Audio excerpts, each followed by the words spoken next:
ikanguro haraba ubushobozi bwandukira, ingabire zikandukira. Pawulo yarimwo ingabire abarambitse kw'ibiganza bakandukirwa n'ubushobozi buvuye muri we.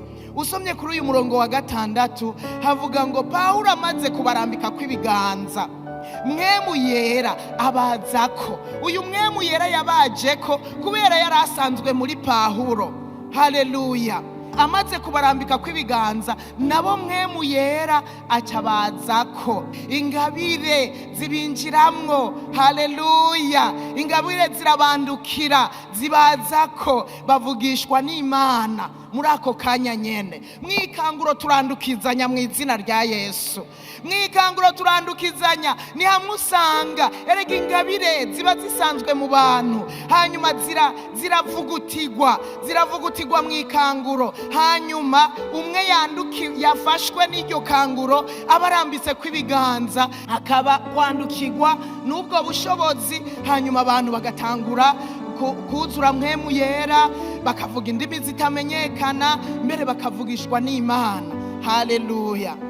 Yesu natanga agakiza gusa kandi ntabohora gusa canke ngo akize ingwara vyonyene, ariko atanga n'ingabire. Izo ngabire nazo zigaca ziherekezwa n'ivyamwa, umuntu rero agaca atotahara. Natanga agakiza canke ngo abohora abantu gusa abadayimoni babavemwo ntibihereraho, canke ngo agukize ingwara bihereraho. Oya, inyuma y'ivyo ahavuye ivyo, erega atacashizeho baba dayimoni ngo baguma bareretse kugira ngo babonye atakindi cahagiye bace bakorakorana baze.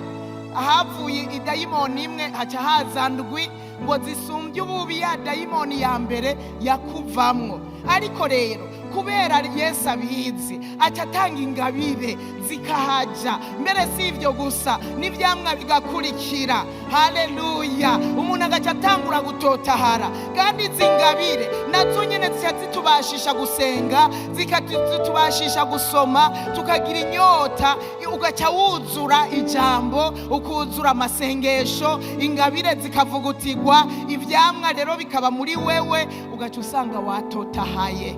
Haleluya! Ikanguro eka sugukizwa gusa n'ukuri, hariho kwinjira cane ibwina mu vya Kristo. Ukizwa gusa ntibihagije, kuko nivyo twama twakoze umuntu agakizwa agacaza aratonda mu rusengero.